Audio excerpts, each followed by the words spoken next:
예, 안녕하십니까. 예, 전 시간에 우리는 그 중세 사회가 성립되는 과정과 그리고 중세 사회가 갖고 있는 어떤 성격에 대해서 한번 살펴봤습니다.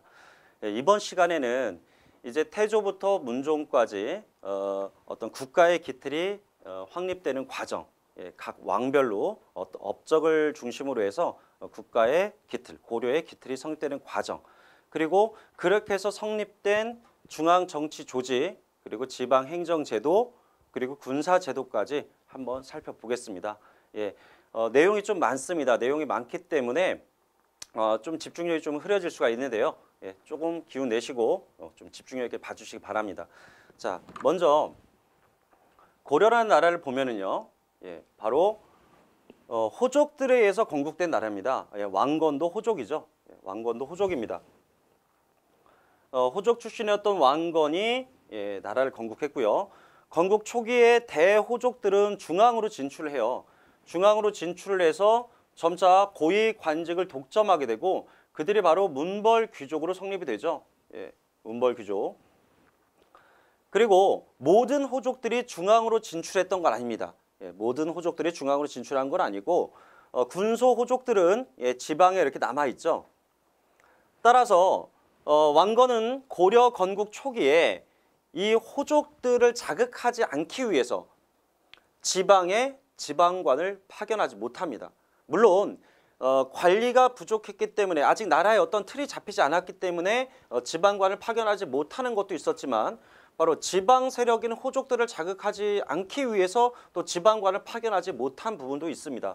따라서 이 호족들이 지방에 자치적으로 이제 통치하는 그런 시기라고 볼 수 있겠죠. 따라서 왕건은 이 호족들을 자기 세력을 융합하기 위해서 혼인 정책이라든가 또는 사성 정책 같은 걸 통해서 호족들을 융합하려고 하기도 하지만 또 그 반면에 호족의 자제를 중앙으로 불러들이는 어떤 기인 제도라든가 또는 중앙의 고위 관료, 공신들을 각 지역의 사심관으로 임명함으로써 지역에 있는 호족들을 통제해 나가는 게 있는데 그걸 우리가 사심관 제도라고 하죠. 이런 사심관 제도와 기인 제도는 바로 왕이 중앙에서 지방 세력을 통제하는 호족을 견제하는 어떤 정책이라고 볼 수 있겠습니다. 그리고 나중에 호장과 부호장이라는 어떤 향직 개편이 있게 되는데 물론 이건 태조 때의 호장과 부호장이라는 칭호는 나오지만 공식적으로 호장, 부호장이라는 어떤 것이 제도화되는, 곧 읍사 조직이 제도화되는 건 이제 성종 때부터죠. 그리고 이 문벌 귀족들은 결국 자신들을 폐쇄적인 어떤 사회를 통해서 자신들의 기득권을 유지하고자 하는 뭐 음서라든가 또는 공음전이라든가 이러한 걸 바탕으로 자신들만의 기득권을 지나치게 유지하고자 하다가 결국 무신정변에 의해서 예, 문벌귀족은 몰락하게 됩니다. 물론 이런 문벌귀족 사회의 모순을 나타내는 사건 중에는 문벌귀족의 한 명이었던 이자겸이 난을 일으켰던 이자겸의 난이라든가 또는 개경 세력인 문벌귀족의 저항에서 나타난 묘청의 서경천도 운동이라든가 뭐 이러한 것들이 바로 문벌귀족 사회의 모순을 나타내는 사건이죠. 하지만 실제로 문벌귀족 사회를 무너뜨린 건 바로 무신정변입니다.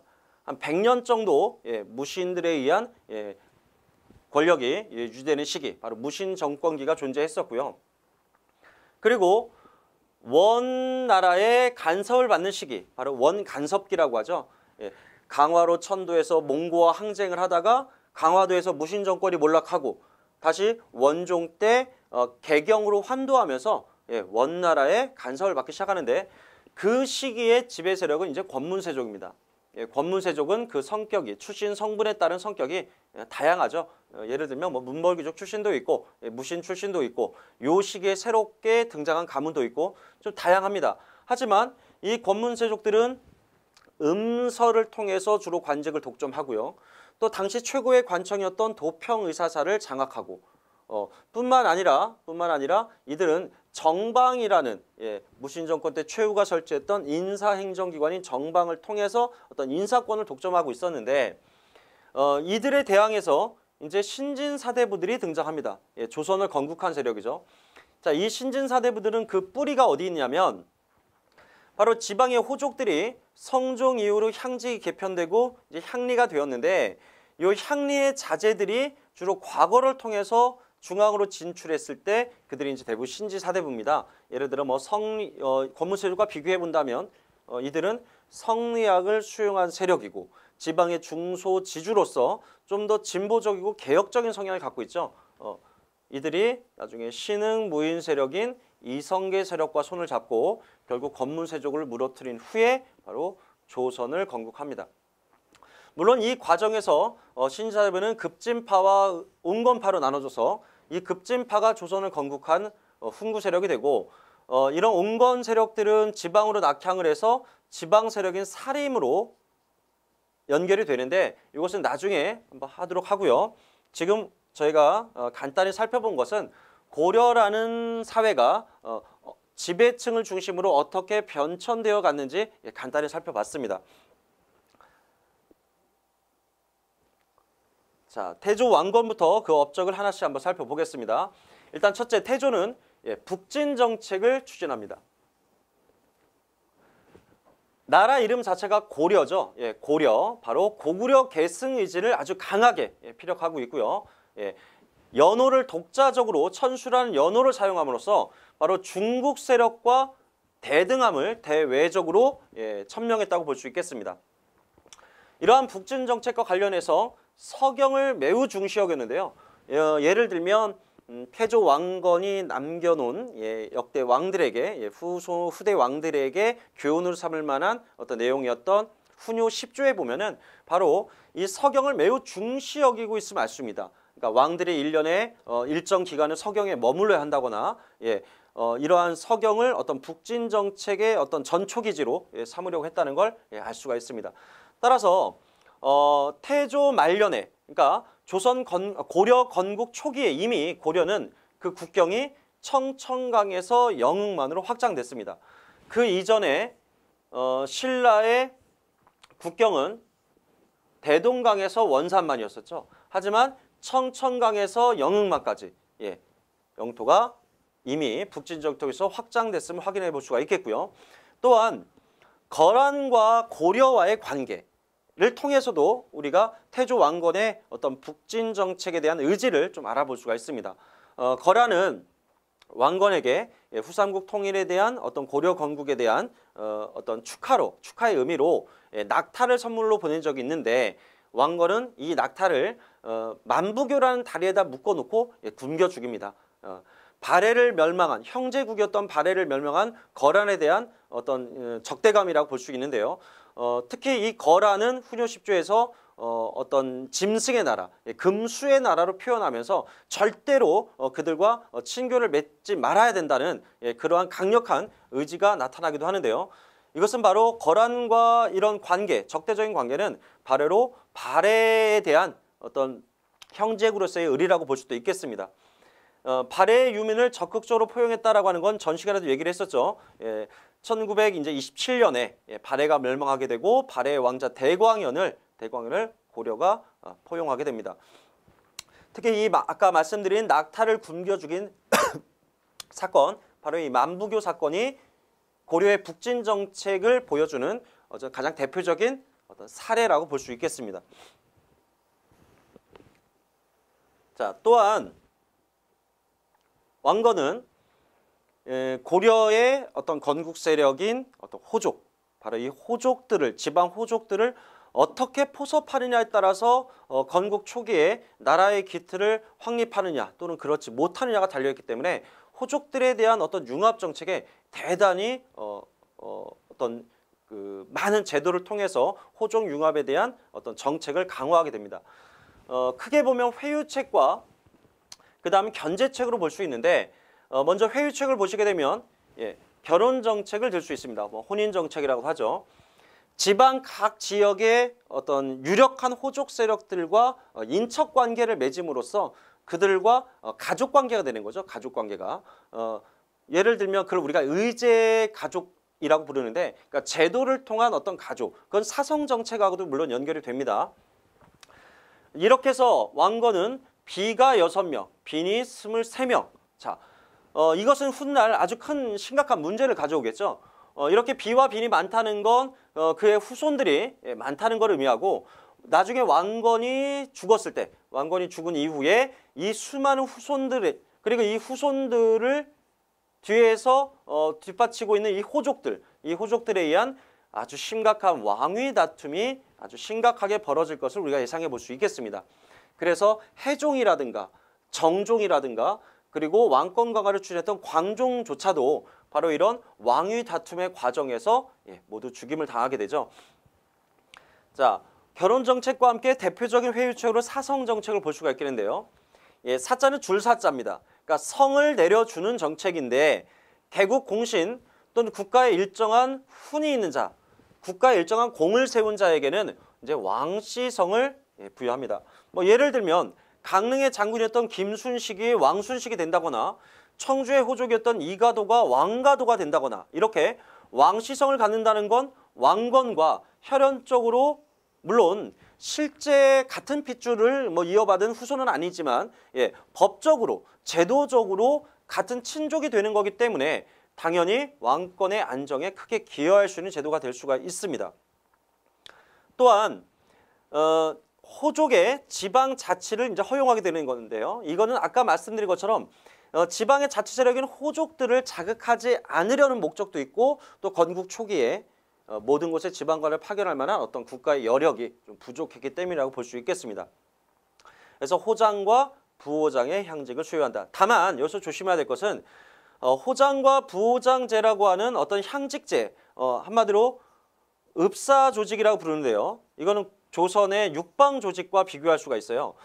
조선에는 그 지방의 향리들의 자치 조직인 어떤 육방 조직이죠. 지방의 실무 행정 조직이라고 볼 수 있는데요. 고려시대는 그걸 읍사라고 부릅니다. 바로 이 읍사의 책임자가 호장이고 그 두 번째 이인자가 부호장이라고 볼 수 있는데 이것이 제도화되는 건 성종 때 가서고 호장과 부호장의 칭호를 수여하기 시작한 건 바로 태조 때부터라고 볼 수가 있겠습니다. 자, 또한 왕건은 역분전을 지급하는데요. 역분전. 고려가 후삼국을 통일하고 나라의 기틀을 확립하는 과정에서 국가의 일정한 공을 세운 공신들에게 그 대가로 어떤 반대급부로서 토지를 지급하게 되는데 그것을 역분전이라고 합니다. 역분전은 전국에 있는 모든 토지를 분급한 게 아니라요. 수조권만 소유권이 아닌 수조권만 분급하는 것이고 경기 지역에 한해서 경기 지역에서 한해서 분급합니다. 또 하나의 특징은 이 역분전을 지급할 때 그 기준이 뭐냐는 것인데 그 기준이 객관적이지 못합니다. 그러니까 주관적인 기준, 바로 인품만을 고려한다는 게 특징입니다. 한마디로 가문이 좋으면 공이 좀 적다 하더라도 가문이 미천한 사람 중에 공을 세운 자보다 좀 더 많이 주는 거죠. 따라서 말 그대로 공을 세운 얼마나 국가에 공을 세웠느냐는 기준이 아니라 인품이라는 어떤 혈연, 혈통, 가문을 중심으로 분급했기 때문에 좀 논란이 될 수 있습니다.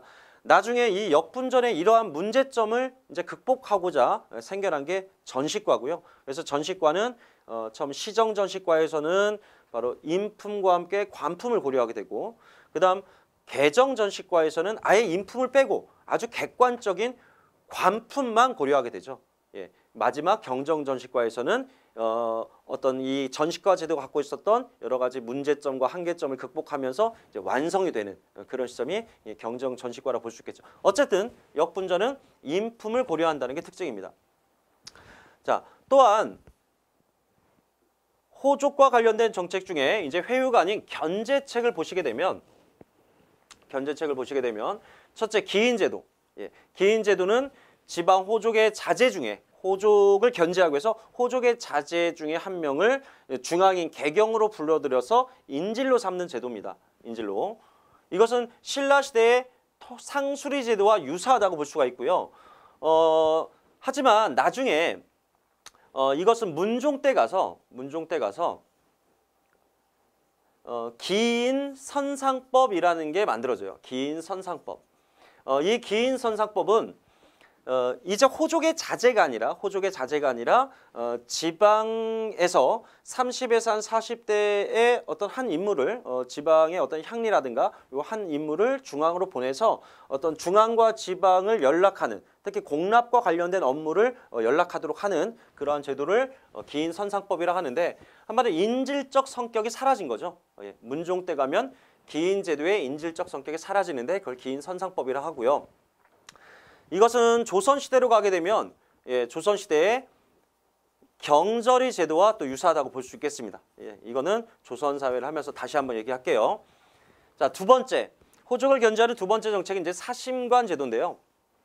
이 사심이라는 관리를 예를 들어 개경에서 김부라는 나중에 신라의 마지막 왕인 경순왕의 원래 이름입니다.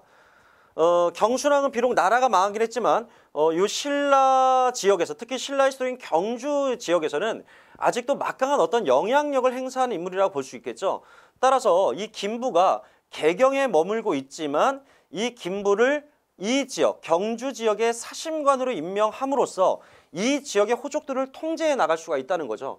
한마디로 사심은 그 지역으로 내려가는 게 아니라 중앙의 귀족, 중앙의 공신으로서 개경에 머물면서 그 지역에 대한, 지방에 대한 통제 권한을 갖는 거죠. 예를 들면 호장을 추천한다거나 부호장을 임명할 수 있게 된다거나, 또는 그 지역의 치안에 대해서, 그 지역에 반란이 일어난다거나 했을 때 그 지역의 책임자인 호장과 중앙의 사심이 공동 책임, 연대 책임을 진다든가 함으로써 결국은 사심관 제도를 둠으로써 지방을 통제해 나가고자 하는 것이죠.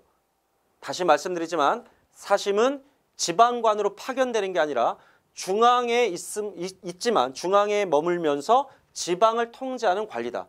이렇게 보시는 게 좋겠습니다. 호장 추천권, 부호장 임명권, 그리고 그 지역에 대한 치안에 대한 연대 책임, 그리고 풍속교정과 공물 조달 권리가 있는데, 자, 이러한 걸 통해서 이 사심이 각 지역의 바로 호족들을 통제해 나감으로써 중앙 집권을 좀 강화하고자 하는, 왕권을 강화하고자 하는 그런 의미라고 볼 수 있겠습니다. 자, 이 사료는 한번 중요하기 때문에 살펴볼게요. 태조 18년 신라왕 김부가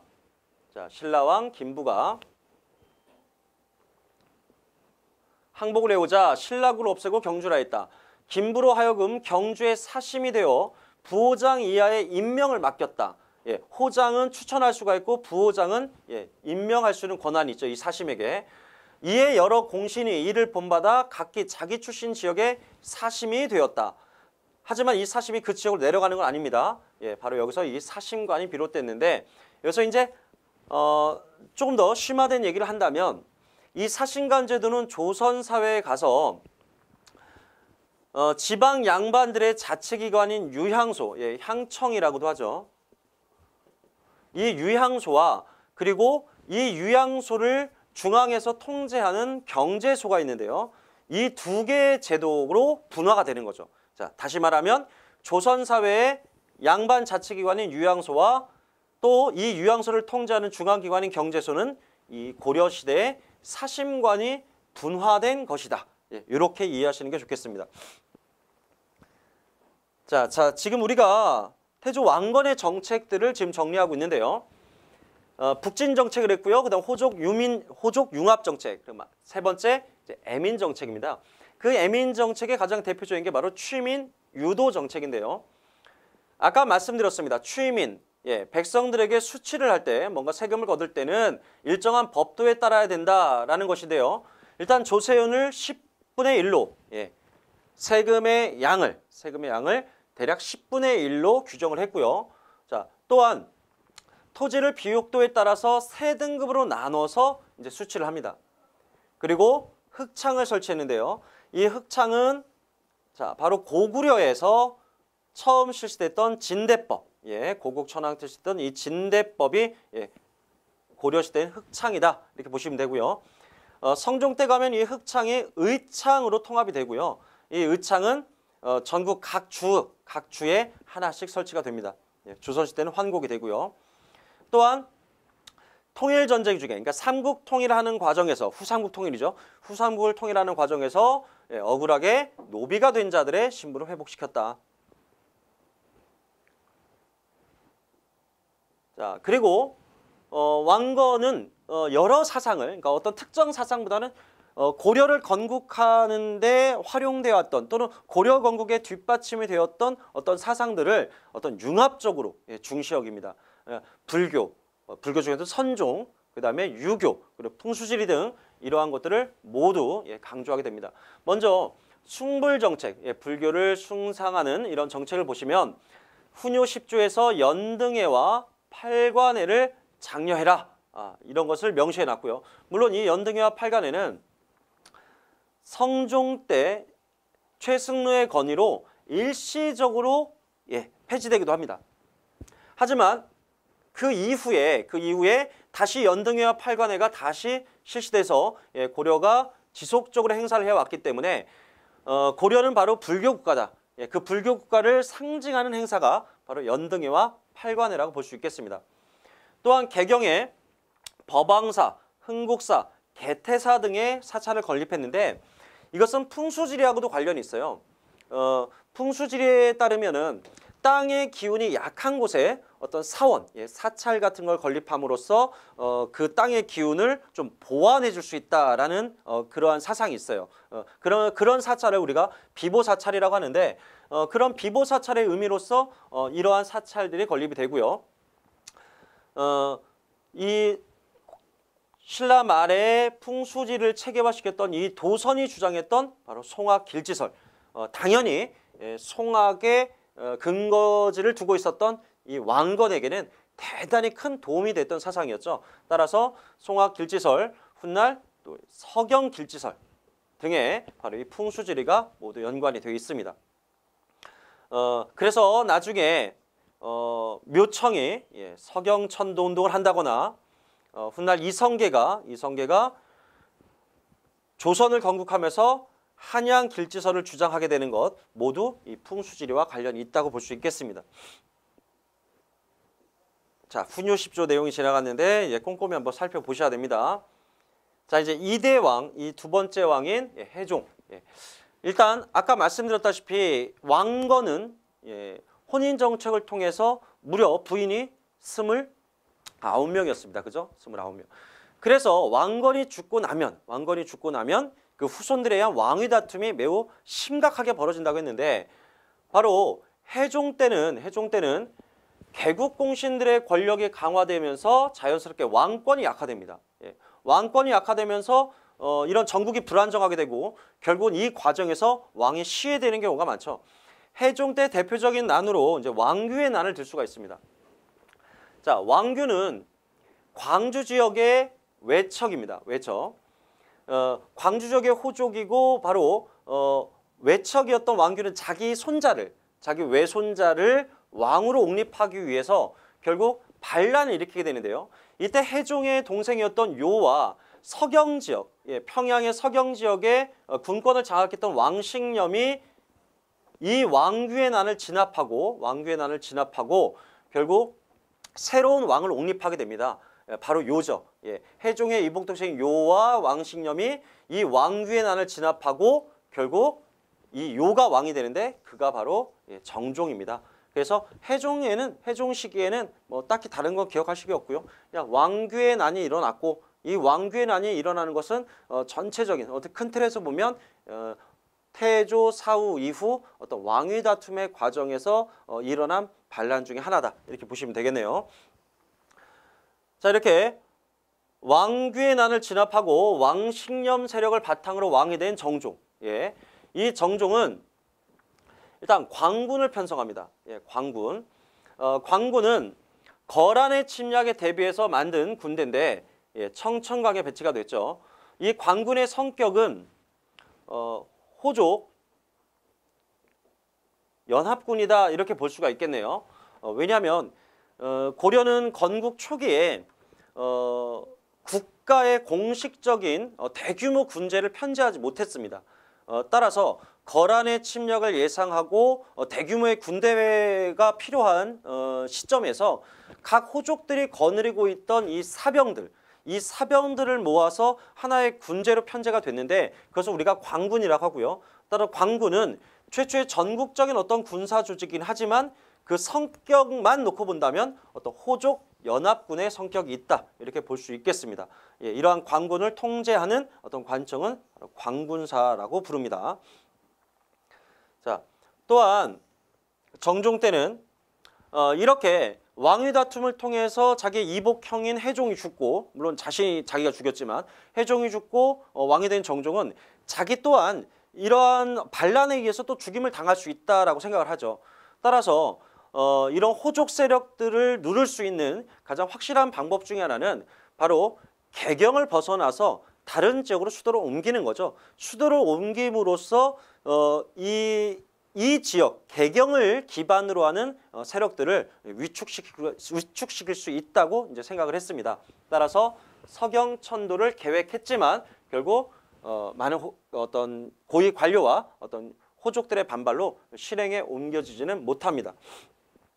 자, 지금까지 봤던 해종과 정종은 실제로 시험에 나오는 경우가 극히 드물죠. 하지만 광종은 중요합니다. 예. 광종은 해종과 정종이 왕위 다툼의 과정에서 죽자 결국 왕권 강화를 위해서 어떤 제도와 정책을 강화하게 되는데요. 그 가장 대표적인 것이 바로 노비안건법, 그리고 과거제의 시행, 그리고 관리들의 복색인 공복제도를 마련하게 되고요. 또한 대내외적으로 왕권의 강화를 상징하는 칭제건원, 스스로를 황제라 칭하고 연호를 만들어 독자적인 연호를 사용한 왕입니다. 물론 광종은 뒤에 이제 송나라와 국교를 수립하면서 자신이 사용했던 광덕이라든가 준풍이라든가 이런 독자적 연호를 이제 사용하지 않고 송나라의 연호를 사용하긴 하지만 크게 보면 광종은 왕권 강화를 위해 노비안건법, 그리고 과거제의 시행, 그리고 관리의 복색, 공복제도를 시행했고요. 바로 칭제건원을 단행했습니다. 자, 보시면 노비안건법. 당연히 호족들이 불법으로 양인 중에 노비로 삼은 자를 조사를 해서 원래 신분인 양인으로 풀어주는 거죠. 그렇게 되면 호족 입장에선 노비의 숫자가 줄어드니까 호족의 경제력과 군사력이 약화되는 것이고요. 사병이 줄어드니까. 반면에 양인의 수가 증가하니까 국가 입장에서는 당연히 국방력과 그리고 세금을 내는 납세자가 증가함으로써 국가의 재정이 확충될 수 있다고 볼 수가 있겠죠. 따라서 노비안건법은 호족의 경제력, 군사력을 약화시키는 것이고 양인의 수를 확보함으로써 궁극적으로는 왕권 강화에 기여할 수 있게 됩니다. 자, 또한 고려 초의 관리는 주로 대호족들이 고위 관직을 독점합니다. 따라서 광종은 과거 제도를 시행함으로써 이제 일정한 실력을 갖춘 자를 선발하고 그들을 측근 세력으로 해서 바로 왕권을 강화하고자 합니다. 그래서 중국에서 귀한 쌍기라는 사람의 건의를 받아들여서 바로 신구 세력을 교체하기 위한, 곧 왕권을 강화하기 위한 목적으로 과거 제도를 시행합니다. 자, 그리고 공복제도는 자, 단, 비, 녹 이렇게 해서 관리들의 공복색을 제정하는데 이것은 우리가 고대 국가에서도 한번 짚고 넘어간 적이 있습니다. 그죠? 예를 들어서 고이왕이 백제의 고이왕이 복색 제도를 마련한다거나 또는 신라 같은 경우는 이런 관등제와 골품제와 함께 이 복색 제도가 연동하는 것을 우리가 배운 적이 있었는데요. 관리들의 복색을 정한다는 것 자체가 왕을 정점으로 하는 서열을 의미하기 때문에 왕권을 상징한다고 볼 수 있겠습니다. 바로 지배층의 위계 질서를 마련함으로써 왕권을 강화하는 것이죠. 자, 네 번째, 칭제권은 황제를 칭하고 바로 연호를 만들어 사용하게 되는데 이때 만들어 사용한 연호가 광덕과 준풍입니다. 광덕과 준풍. 그리고 본인이 이제 황제니까 황제가 머무는 개경은 당연히 황도가 되겠죠. 황도. 그리고 서경은 서도. 자, 이런 식으로 관제나 또는 어떤 그 격식과 관련된 호칭이 한 단계씩 좀 상승했다고 볼 수 있겠습니다. 당연히 대내외적으로 왕권의 상징을 왕권의 강화를 상징하는 의미에서 바로 칭제곤헌이 단행됐다고 볼 수 있겠습니다. 자, 그리고 주연공부법, 이건 이제 경제사에서 한 번 더 나올 텐데요. 공부라고 하는 것은 공납을 부과하는 거죠. 공납. 공납은 각 지역의 특산물을 국가가 수취하는 것인데요. 이 특산물을 부과할 때 원래 기준은 각 호입니다. 호. 그러니까 집집마다 부과하는 거죠. 그래서 잘 사는 집이든 가난한 집이든 토지가 많든 적든 집집마다 부과해야 될 이 공납물은 사실 일정합니다. 그런데 고려시대에서는 이 공납을 부과할 때 주현 단위로, 즉 마을 단위로 이제 부과했다는 게 특징입니다. 왜냐하면 그 마을에 각 마을의 호수가, 그러니까 뭐 100호일 때도 있고 뭐 좀 줄어서 50호일 때도 있을 텐데, 국가 입장에서는 특산물을 안정적으로 수취하기 위해서 마을 단위로 이제 부과하게 되는 거죠. 따라서 백성 입장에서는 마을의 주민 수가 줄어든다거나 했을 때는 자기가 부담해야 될 공납의 양은 좀 늘어날 수는 있겠죠. 이것은 조선 시대에도 계속 이어져요. 특히 조선 후기가 되면 대부분의 조세가 총액제로 부과가 됩니다. 총액제로. 예를 들어서 뭐 비총제, 군총제, 환총제 뭐 이런 것들이 있는데요. 이렇게 총액제로 마을 단위로 부과된다는 건 백성들 입장에서는 그 공물의 부담이 대단히 크다, 이렇게 볼 수가 있겠습니다. 또 불교를 정비함으로써 승과제도를 마련하게 됐는데요. 사실 이 승과제도는 과거 시험 유형 중에 하나죠. 고려의 과거는 문과가 있고 승과가 있고 잡과가 있습니다. 바로 묵과가 없죠. 묵과가. 묵과는 고려 말 공양왕 때 생겨서 조선시대에 주로 묵과를 실시하게 됐고요. 고려시대에는 묵과가 없습니다. 대신 승과가 있죠. 이 승과는 교종선과 선종선으로 나눠서 보게 되고요. 여기에 합격한 자들에게는 승계 또는 법계라고 하는 품계를 내려줍니다. 품계를. 뭐 교종을 시험 볼 때는 보통 화엄경으로 시험 보고요.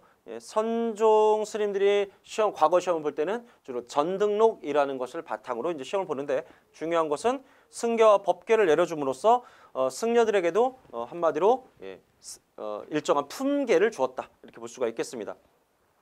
또한 광종은 왕권 강화 차원에서 불교를 정비하게 됐는데, 이 과정에서 재관과 의통이라는 사람을 중국에 파견해서 천태종을 수용하기도 했고요. 그리고 균여라는 스님이 있어요. 균여.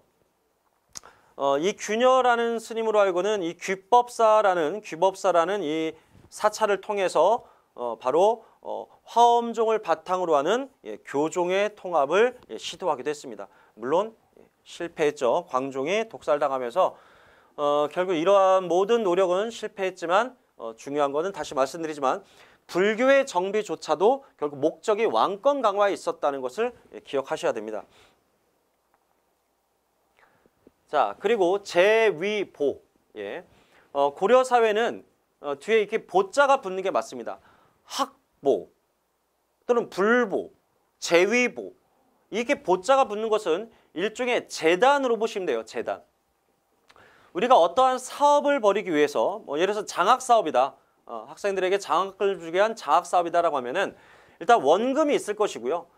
이 원금에서 장학금을 준다기보다는 이 원금을 어딘가에 투자를 하고 그 투자에서 발생한 수익금을 가지고 이 장학금을 지급하게 되면 아주 꽤 오랫동안 이 제도를, 이 사업을 유지해 나갈 수가 있겠죠.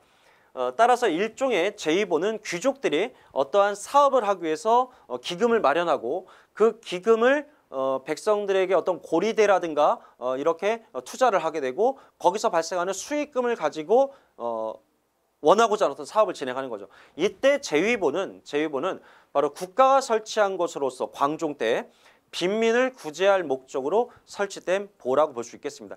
하지만 점차 이러한 보는 처음에는 빈민을 구제하거나 또는 학생들에게 장학금을 주거나 불경을 간행하거나 뭐 이러한 특정한 목적을 위해서 만들어졌지만 시간이 지나면서 그 이자가 너무 지나치게 높아지고 그래서 고리대로 변질되는 그러한 문제점을 낳기도 합니다.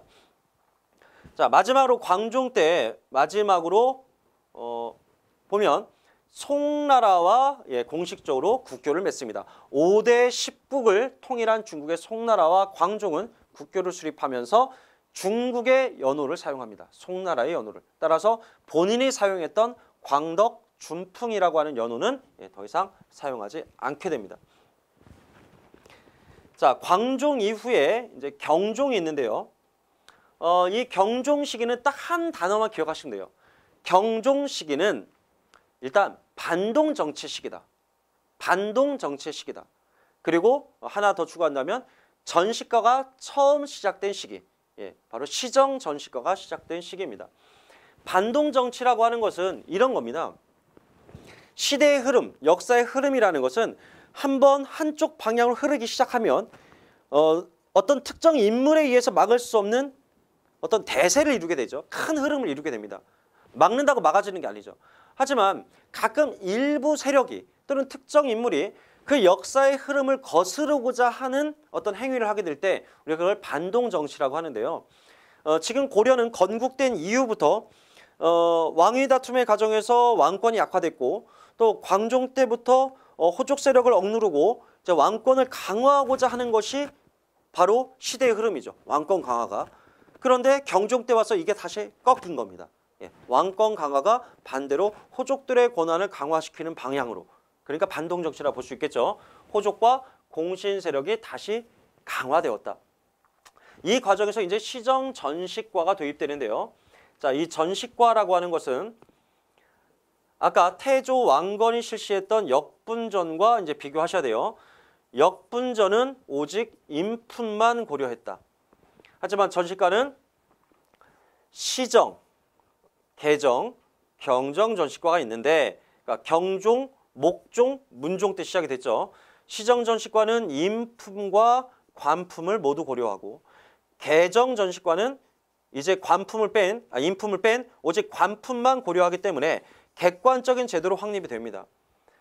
마지막 경정 전식과는 이제 퇴직 관리, 산직을 주지 않고 산관을 주지 않고 현직 관리에게만 지급한다라는 게 이제 특징이죠.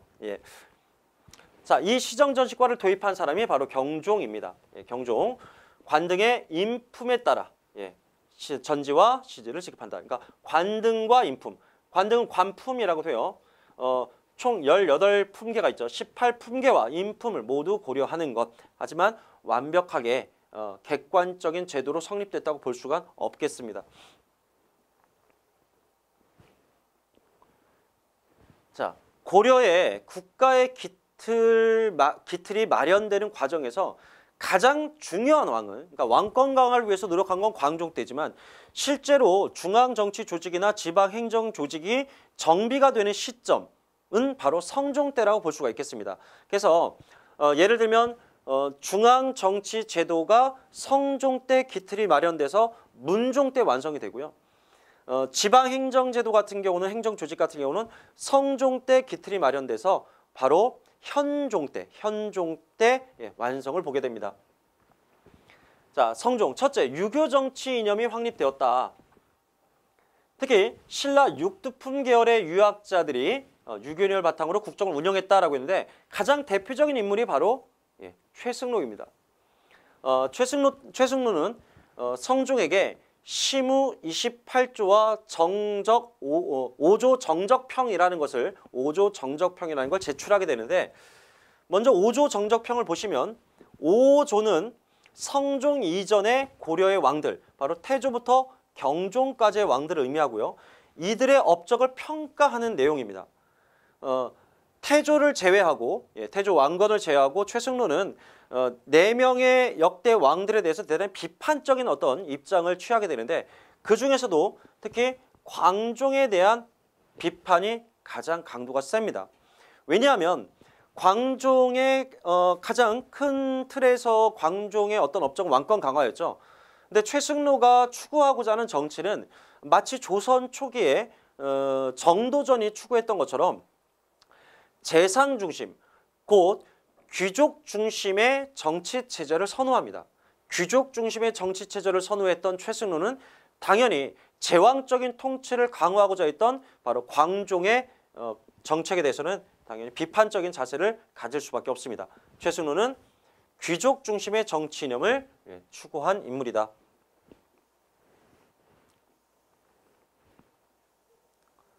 자, 최승로의 실무 28조를 자, 하나하나 살펴보면서 중요한 부분만 한번 체크해 나가겠습니다. 먼저 불교와 관련해서 보시면 20조에 이런 내용이 있습니다. 불교는 몸을 닦는 기본이고 유교는 나라를 다스리는 근원이다. 개인과 국가, 그리고 불교의 의식인 공덕과 유교 통치에는 정사를 균형 있게 할 것이다. 또 이런 말합니다. 최승로는 불교는 죽은 후와 관련돼 있고 유교라는 건 현재, 바로 지금의 정치와 관련이 있다. 그러니까 가까운 것을 먼저 하고 나중의 것은 멀리 하자, 나중에 하자. 그러니까 가까운 것이 정치고 죽은 다음과 관련된 불교는 나중의 일이라는 거죠.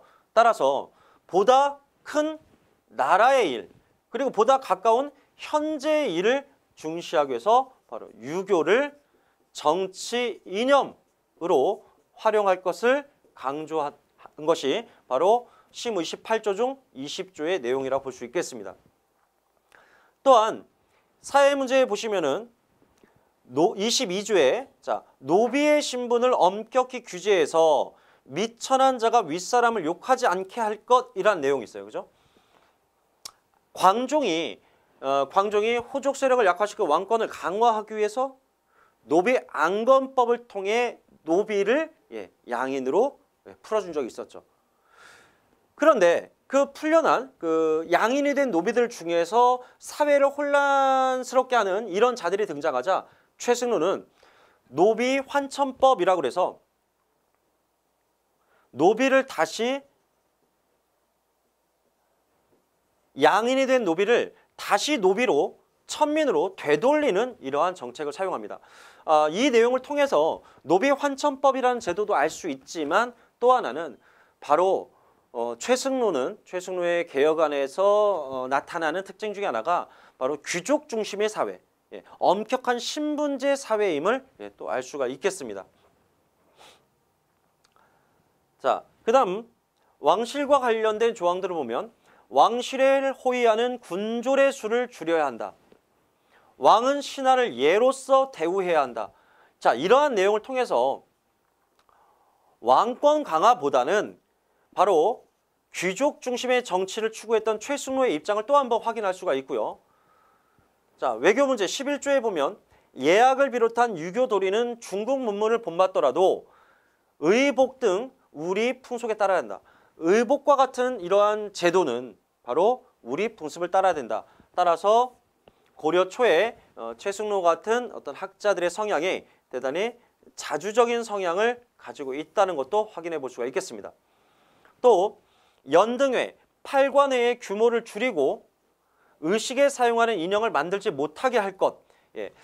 당시 연등회와 팔관회가 개최될 때는 귀족들에 의한 대단히 어떤 사치, 국가의 재정이 크게 낭비가 됐기 때문에 이것을 염려해서 최승로는 불교 행사의 규모를 좀 축소할 것을 요구합니다. 물론 성종은 이걸 받아들여서 아예 이 연등회와 팔관회를 일시적으로 아예 폐지시켜버리죠. 그렇다고 해서 최승로와 성종이 반불교적인 입장, 곧 불교를 억압하는 정책을 사용했다라고 볼 수는 없습니다. 왜냐하면 고려는 기본적으로 불교 국가고요. 국가의 재정에 위협이 될 정도로, 국가의 재정이 악화될 정도로 행사되고 있는 이 행사의 폐단, 문제점을 시정하고자 한 것이지 불교 자체를 억압하는 어떤 입장에서 연등회와 팔관회가 중단됐다라고 볼 수는 없다는 겁니다.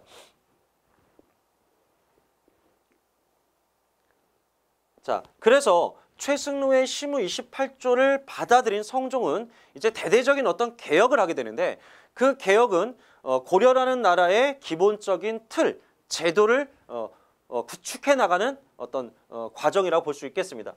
먼저 중앙정치조직을 보시면 삼성육부를 기반으로 정비하게 되는데 삼성육부는 당나라의 제도입니다. 한때 발해도 이 삼성육부를 받아들인 적이 있죠. 이것을 고려는 이성육부 체제로 변용해서 사용합니다. 중서성과 문화성을 합쳐서 중서문화성, 그리고 그 밑에 상서성이 있고요. 상서성이 이 육부를 관리하면서 이 육부는 실무를 집행하는 기관이라고 볼 수 있겠습니다. 특히 이 이성중 중서문화성의 장관인 문화시중이 고려의 재상이다, 이렇게 볼 수 있겠습니다. 또 당뿐만 아니라 송나라의 제도인 중추원과 삼사를 수용합니다. 중추원은 이 중서문화성과 함께 이 도병마사를 구축하는 어떤 핵심적인 기관이라고 볼 수가 있고요. 이 삼사는 조선의 삼사와 다릅니다. 조선의 삼사는 사헌부, 사관원, 홍문관을 합쳐서 부르는 어떤 원론기관으로서의 삼사고, 고려시대의 삼사는 단지 그냥 국가의 재정 회계를 담당하는 어떤 재정과 관련된 사무 업무를 담당하는 관청이라고 볼 수 있겠습니다. 중요한 것은 바로 도병마사와 식목도감인데요. 이것은 당나라나 송나라, 외국에서 볼 수 없는 고려만의 독자적 기구입니다. 따라서 아까 최승로가 가지고 있었던 그 성향, 고려 초기, 고려 전기의 학자들의 성향이었던 독자적이고 자주적인 성향이 반영이 돼서 바로 고려만의 독자적 정치기구인 도병마사와 식목도감이 설치됩니다. 특히 이 도병마사는 훗날 도평의사사로 계칭이 되고 고려의 최고 관청으로서 꽤 오랫동안 유지가 되기 때문에 좀 기억을 해 두셔야 됩니다. 이 두 개는 뒤에 가서 다시 정리하도록 하겠습니다. 또 관계를 정비하게 되는데, 그러니까 관계는 관리들의 품계입니다. 관리들의 품계를 이제 정비하게 되는데, 관직이 일단 이원화된다는 게 특징이죠. 문산계와 무산계. 여기서 조심하셔야 될 것은 문산계는 문관, 무산계는 무관, 이렇게 생각할 수 있겠지만 그게 아니라 문산계는 중앙관계, 중앙관리들, 무산계는 지방, 향직과 관련돼 있다라는 것을 반드시 숙지하셔야 됩니다. 그렇지 않으면 이게 대단히 혼동을 줄 수 있고 또 시험에 나왔을 때 틀릴 확률이 대단히 높기 때문에 반드시 구분하셔야 됩니다. 중앙관계가 문산계, 향직이 무산계다. 따라서 중앙의 문관, 무관은 모두 문산계와 관련돼 있고요. 지방의 향리 또는 나이가 많은 병사인 노병, 그리고 수공업자인 공장, 그리고 탐나의 왕족 등이 바로 무산계와 관련이 있습니다. 이것은 고려 경제, 그러니까 중세 경제에서 그 전식과 제도와 함께 또 한 번 등장합니다. 그건 다시 그때 가서 또 정리하겠습니다.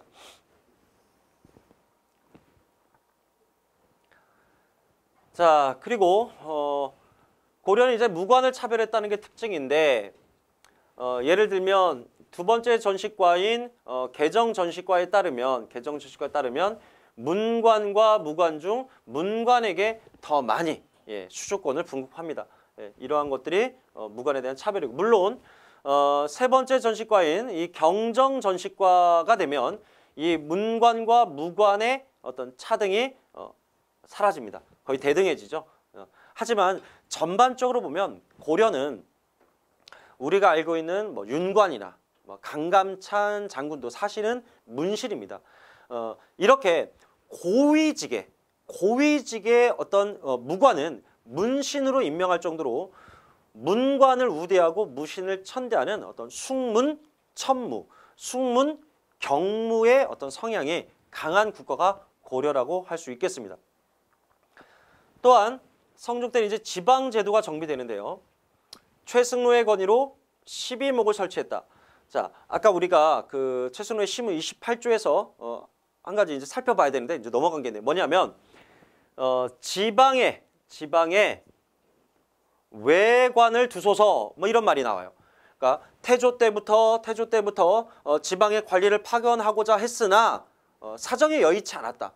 그러나 지금은 상황이 바뀌어서 충분히 지방의 관리를 파견할 수 있으니 지방의 외관, 바로 지방관을 파견해라 라는 최승로의 건의가 있었고, 바로 성종 때는 지방의 12목을 설치하고, 그러니까 지방의 중요한 지역에 12개의 목을 설치하고 바로 목사, 지방관을 파견합니다. 이건 현종 때 12목은 8목으로 이렇게 좀 바뀌게 됩니다. 또 향리제도를 도입하게 되는데요.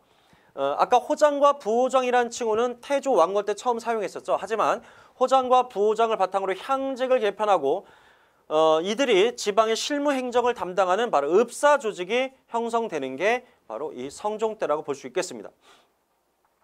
또 신라의 수도인 경주를 이제 동경이라고 해서 실제 수도인 개경, 그리고 태조 왕건 때부터 중시했던 평양의 서경, 그리고 경주 동경 해서 삼경제도가 성립됩니다. 고려 중기 이후에는 요 동경이 사라지고 남경이 생겨나요. 지금 경기도 양주 지역을 남경이라고 하는데, 그래서 고려 전기에는 개경, 서경, 동경, 그리고 고려 중기 이후에는 개경, 서경, 남경, 이것이 삼경이다. 예, 이게 고려의 삼경제도입니다. 자, 또한 아까 제가 말씀드린 것처럼 노비환천법, 광종 때 노비안건법으로 풀려난 양인이 된 노비가 일부, 그중에 일부가 사회에 어떤 무리를 일으켰을 때 다시 노비로 되돌리는 바로 노비환천법이 시행된 것도 성종 때입니다. 자, 그리고 분사제도라는 게 있는데요. 분사제도. 실제 수도는 개경인데 개경의 중앙관제가 이렇게 마련이 되면 서경에는, 평양인 서경에는 이 개경의 정치 조직의 일부를 그대로 옮겨 놓습니다. 그래서 독자적으로 서경에서도 또 하나의 조정, 또 하나의 정부 조직이 운영이 됐는데 이걸 분사제도라고 합니다. 그러나 이 분사제도는 훗날 묘청의 난이 일어나면서 서경을 중심으로 한 세력들이 난을 일으키면서 서경의 분사제도는 폐지가 되지는 않지만 그 독립성, 독자적이고 독립성은 사라집니다. 그러다가 무신정권기에 조이총의 난이 또 서경에서 일어나면서 완전히 분사제도는 폐지가 됩니다. 그래서 묘청의 난 때 그 독립성이 사라졌다가 조이총의 난 때 완전히 폐지됐다. 이게 물론 분사제도가 있었다는 것 자체가 그만큼 서경을 중시 여겼다라고 볼 수가 있고요. 하지만 그것이 점차 기능이 약화되고 폐지되는 과정을 한번 체크해 놓으셔야 합니다. 자, 태조 왕건 때 빈민구율제는 흑창이 성종 때 의창으로 확대가 됐죠. 전국 각 주에 설치가 됐다고 그랬고요. 물가 조절 기관이 상평창, 조선시대에도 존재했었죠. 상평창, 바로 개경과 서경, 그리고 전국 12목에 설치가 됩니다. 조선시대 같은 경우는 이 상평창에서 바로 환곡을 담당하기도 하죠. 원래는 의창에서 하다가 이제 상평창으로.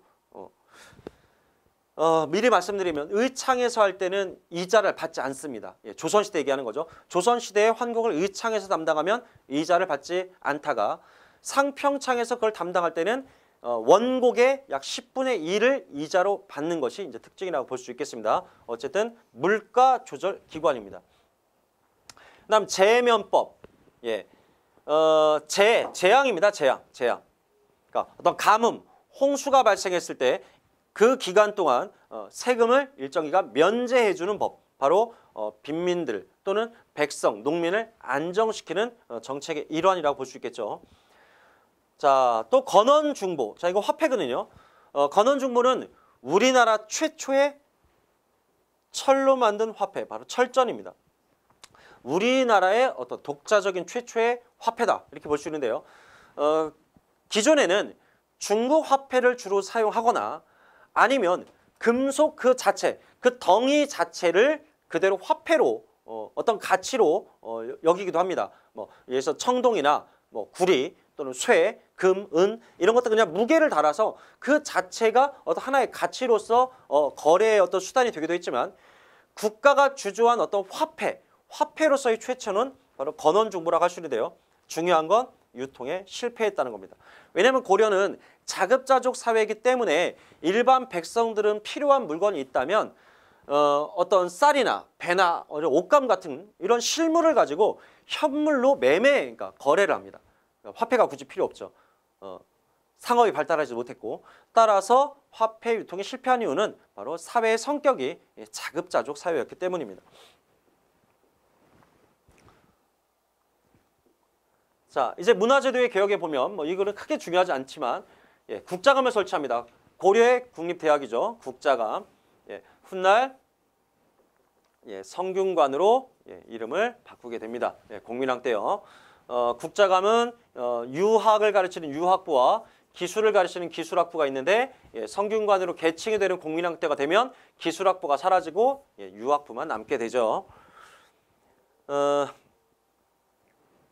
전국 12목의 경학, 의학 박사를 파견하고 비서성입니다. 비서성과 수서원이라는 도서관을 설립하고, 자, 문신월가법, 이건 강조하겠습니다. 문신들에게, 관리들에게 매달 시와 부를 지어서 바치도록 했는데요. 중앙관리의 경우에는 시 3편과 부 1편을, 지방관리는 시 13편과 부 1편을 지어서 바치도록 했는데, 다만 이때는 제목을 정해주지만 지방관들에게는 제목을 스스로 정하기 때문에 좀 제출해야 되는 시의 좀 편수는 좀 많죠. 이 내용 자체는 그렇게 중요하지 않은데 의미가 중요하겠죠. 문신월가법은 그만큼 성종 때는 관리들의 어떤 학문적 소양을, 능력을 좀 중시 여겼고, 그것을 양성하는 어떤 방편으로서 문신월가법이 시행됐다. 이것은 좀 유사한 것을 굳이 찾아보자면 조선 후기의 정조가 시행했던 초계 문신제라는 게 있죠. 한 30대 전후의 젊은 관리들을 왕이 직접 선발해서 교육했던 제도 중에 초계 문신제가 있는데, 취지와 목적 측면에서는 성종의 문신월가법과 유사하다고 볼 수 있겠습니다. 자, 그다음 과거제도를 정보하면서 이제 복시제를 도입했다. 복시, 그러니까 초시, 복시, 그다음 전시가 있는데, 그러니까 과거를 단계적으로 보는 거죠. 한번 초시를 보고 거기서 합격자들을 따로 모아서 다시 복시를 통해서 이제 합격자를 정하게 되는데, 최종 합격자를 정하게 되는데, 그것을 성종 때 시행했습니다. 그래서 복시제를 뒀다는 것은 그만큼 과거를 통해서 선발된 관리를 왕의 측근으로 삼고자 하는 어떤 왕의 의지가 좀 반영된 것이다, 이렇게 볼 수 있겠습니다. 자, 마지막으로 연등회와 팔관회가 폐지가 됐는데, 이것은 아까 말씀드린 것처럼 최승로의 건의가 있긴 했지만 불교를 억압하는 목적은 아니었다는 겁니다.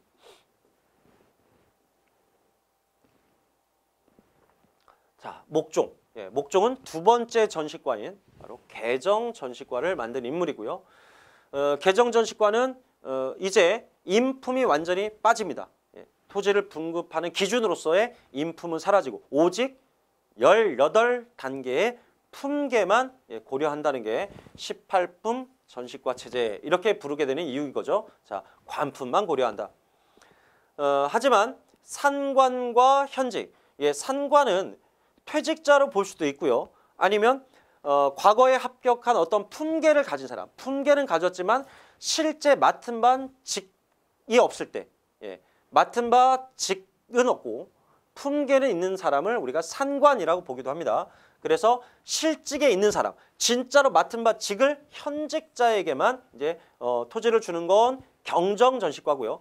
개정전식과는 산관과 현직을 모두 주지만 현직 관리를 좀 더 많이 준다, 이게 특징입니다. 또 문관이 같은 품계의 무관에 비해 더 많이 줬다. 문관이 더 우대됐다.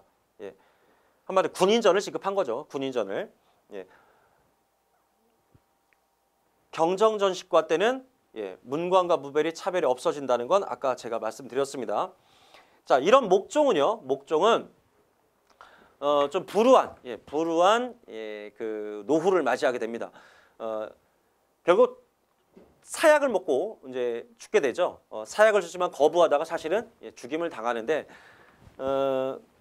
천추태후가 있습니다. 목종의 생모죠. 목종의 모후입니다. 목종이 어린 나이에 왕이 되자 이 천추태후가, 이 목종의 어머니 천추태후가 결국 전권을 장악하게 되고, 이 천추태후는 자신의 외척이었던 김치향과 어떤 그 치정관계에 있습니다. 치정관계. 그래서 이 천추태와 김치양이 국가의 모든 전권을 가지고 목종을 대신해서 권력을 휘두르게 되자 심지어는 목종을 자기 아들은 목종을 죽이고 이 둘 사이에서 태어난 자식을 왕으로 옹립하기 위해서 어떤 모반을 꿈꾸게 되자 결국 목종은 서북면에서 군권을 가지고 있었던 바로 강조를 개경으로 불러들입니다. 서북면도 순검사였던 강조를 이 천추태와 김치양파를 제거하기 위해서 불러들였는데 이 과정에서 강조는 천추태와 김치양뿐만 아니라 목종마저도 패하고 현종을 즉위했다는 겁니다. 여기서 중요한 거는 강조의 정변 자체는 그러니까 목종을 패하고 현종을 옹립한 강조의 정변 자체는 뭐 고려사 전체를 놓고 보면 큰 의미는 없지만 이것을 빌미로 1차 침략 이후 고려를 침략할 어떤 핑계를 찾고 있던 거란에게 빌미를 제공함으로써 이 강조의 정변은 거란의 2차 침략의 원인이 되었다. 거란의 2차 침략의 어떤 하나의 구실로 작용했다라고 하는 것이 의미가 있다고 할 수 있겠습니다. 자, 현종이네요.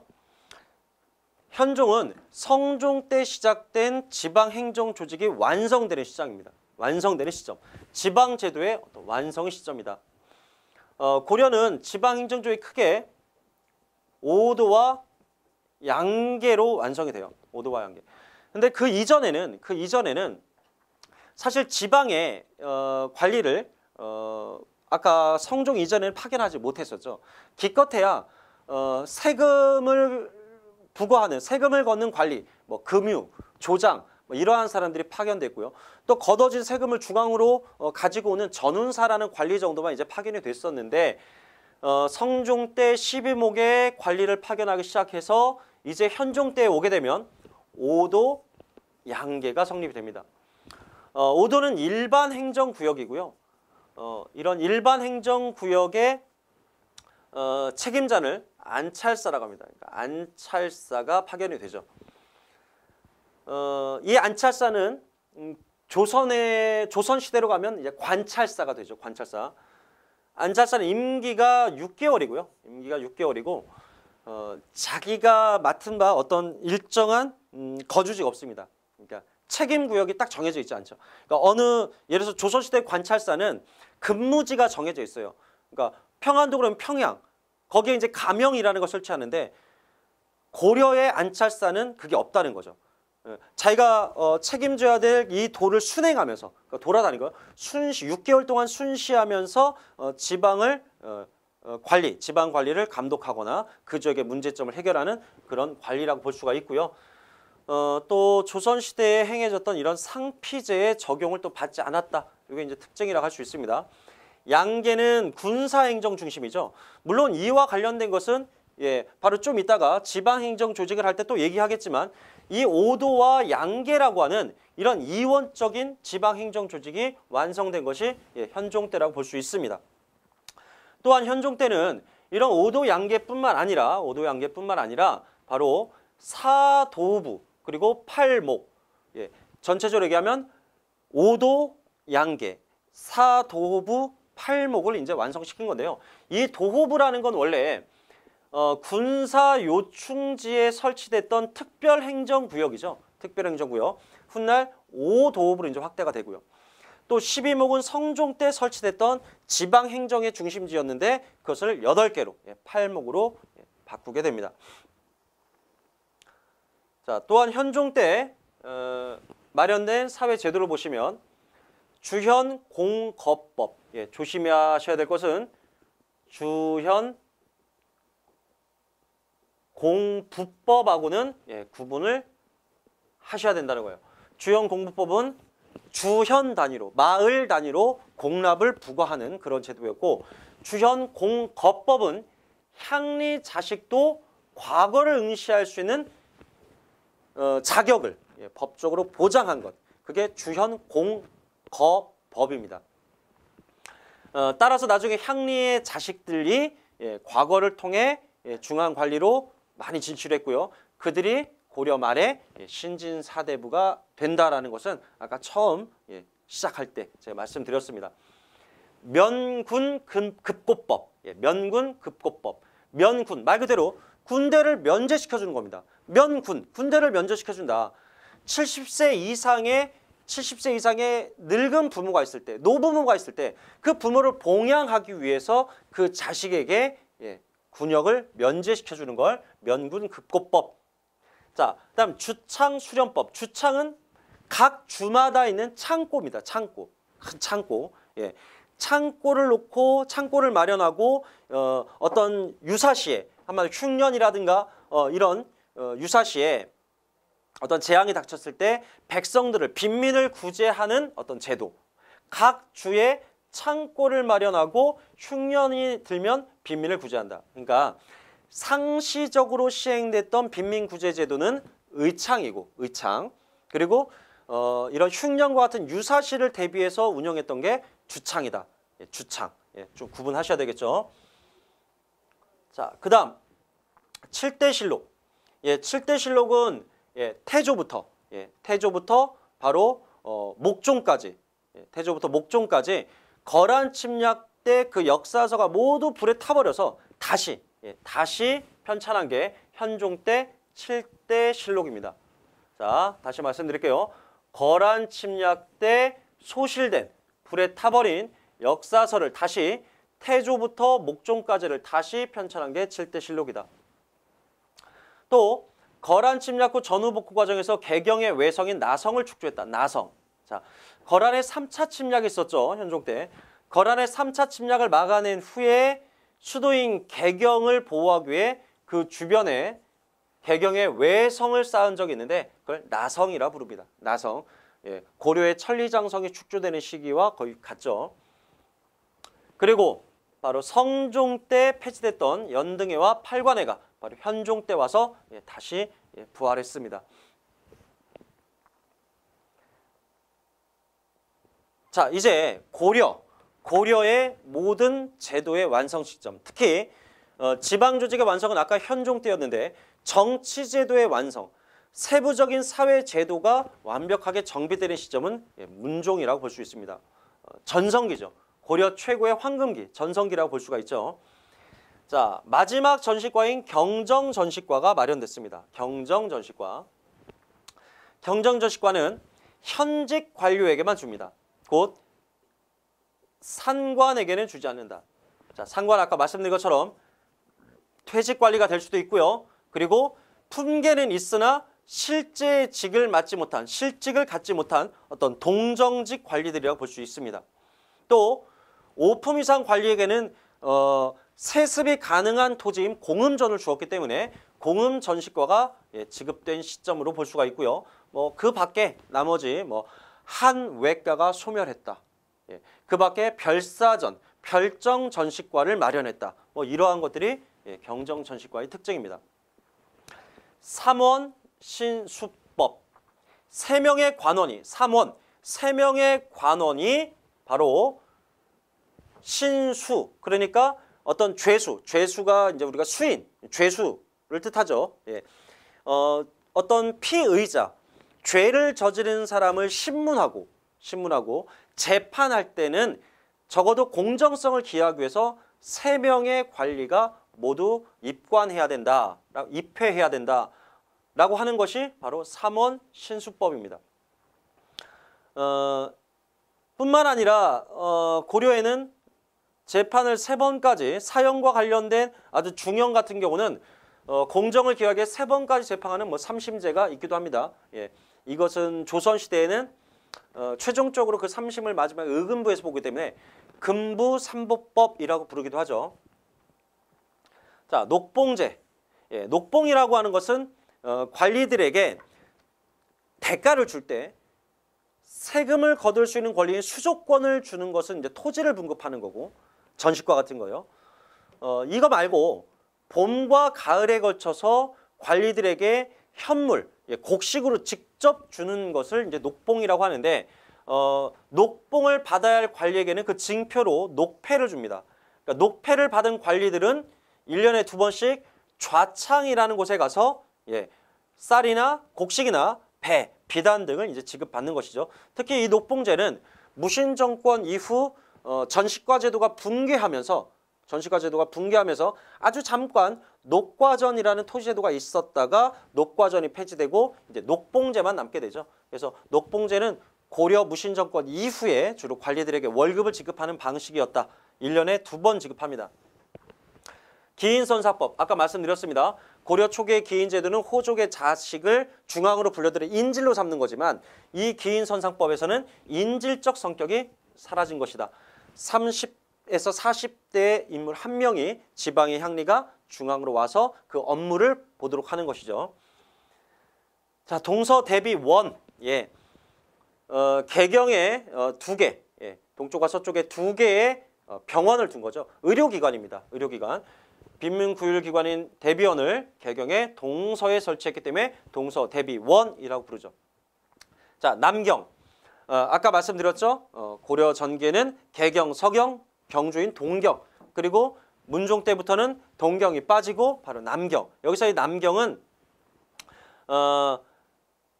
사실 한양이 아닙니다. 양주로 봐야 됩니다. 양주. 나중에 고려 말기가 되면 이제 남경이 한양이 되죠. 양주가 아니라. 자, 불교 정책. 고려를 대표하는 승려 중에 한 분이 바로 의천입니다. 그죠? 속장경을 간행했던 의천, 대각국사 의천이라고 하죠. 진울과 함께 고려 불교를 어떤 아주 대표적인 승려라고 볼 수 있는데 바로 이 의천은 문종의 아들입니다. 특히 이 문종 때는 개경에다가 흥왕사라는 절을 짓고요. 이 흥왕사를 중심으로 해서 바로 화엄종의 본찰로 삼고 화엄종의 본찰인 이 흥왕사가 교종을 통합하는 중심 사찰이 되기도 합니다. 그것을 주도했던 스님이 바로 의천이죠. 그리고 의천은 나중에 국청사를 건립하면서 이 국청사를 바탕으로 교종을 중심으로 선종까지 통합하고자 했던 스님이기도 합니다.